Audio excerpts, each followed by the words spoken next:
La gente me señala, me apunta con el dedo, me honra mis espaldas y a mí me importa un dedo. ¿Qué más me da si soy distinta a ellos? No soy de nadie, no tengo dueño. Yo sé que me critican, me consta que me odian, la envidia les corroe, mi vida les agobia. ¿Por qué será? Yo no tengo la culpa, mis circunstancias les insultan. Mi destino es el que yo decido, el que yo elijo para mí. ¿A quién le importa lo que yo haga? ¿A quién le importa lo que yo diga?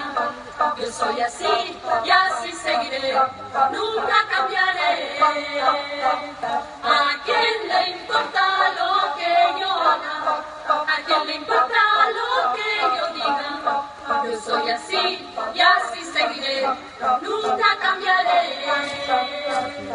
Quizá la culpa es mía por no seguir la norma, es demasiado tarde para cambiar ahora.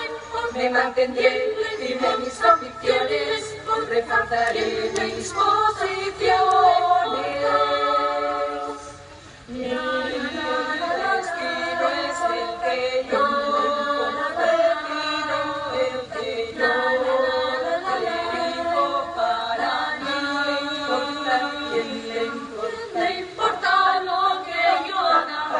¿A quién le importa lo que yo diga? Yo soy así y así seguiré, nunca cambiaré.